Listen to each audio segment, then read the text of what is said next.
Hi friends, it's Miss Marcia here. Hope everyone's doing well.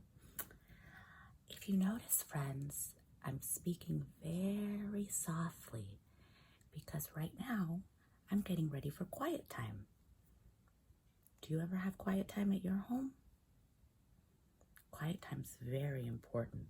It's super fun to move our bodies and to get a little loud and silly sometimes, but it's also super important to quiet our bodies down too. Okay, what do you like to do during quiet time? Do you like to take a nap or play with some toys? Yeah, me too sometimes. Today during my quiet time though, I'm gonna read a book and I was hoping that you'd join me. I'm gonna get all ready. I have my yummy tea. I got that ready to go. I'm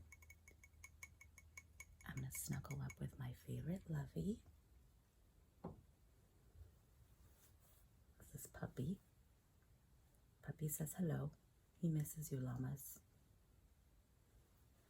And we are gonna read a book called Giraffes Can't Dance. So maybe you want to grab your favorite lovey too, snuggle up, get rested, and listen to our story. Gerald was a tall giraffe whose neck was long and slim, but his knees were awfully crooked and his legs were rather thin. He was very good at standing still and munching shoots off trees, but when he tried to run around, he buckled at the knees.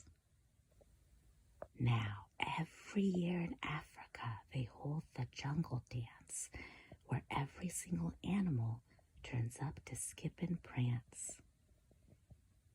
And this year when they arrived, poor Gerald felt so sad, because when it came to dancing, he was really very bad. Oh, poor Gerald. The warthogs started waltzing, and the rhinos rocked and rolled. The lions danced a tango that was elegant and bold.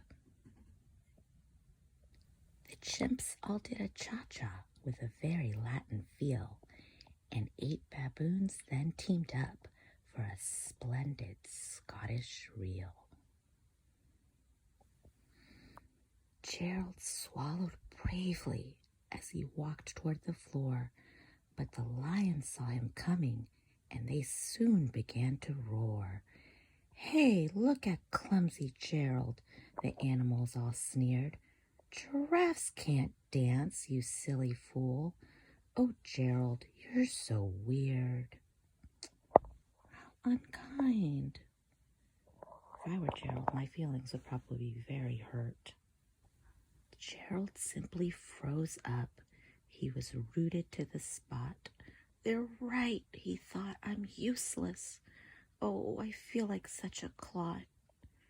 So he crept off from the dance floor and he started walking home. He'd never felt so sad before, so sad and so alone. Then he found a little clearing and he looked up at the sky. "The moon can be so beautiful," he whispered with a sigh. "Excuse me," coughed a cricket who'd seen Gerald earlier on, "but sometimes when you're different, you just need a different song." Listen to the swaying grass and listen to the trees. To me, the sweetest music is those branches in the breeze. So imagine that the lovely moon is playing just for you. Everything makes music if you really want it to. With that, the cricket smiled and picked up his violin. Then Gerald felt his body do the most amazing thing. His hooves had started shuffling, making circles on the ground. His neck was gently swaying, and his tail was swishing round. He threw his legs out sideways, and he swung them everywhere. Then he did a backward somersault and leapt up in the air. Gerald felt so wonderful. His mouth was open wide. "I am dancing. Yes, I am dancing. I am dancing," Gerald cried. Then one by one, each animal who'd been there at the dance arrived while Gerald boogied on and watched him, quite entranced. They shouted, "It's a miracle! We must be in a dream. Gerald's the best dancer that we've ever seen." "How did you learn to dance like that? Please, Gerald, tell us how." But Gerald simply twirled around and finished with a bow. Then he raised his head and looked up at the moon and stars above. "We all can dance," he said, "when we find music that we love." The end. That's Giraffes Can't Dance. What a great story. Thank you so much for joining Puppy and I for quiet time today.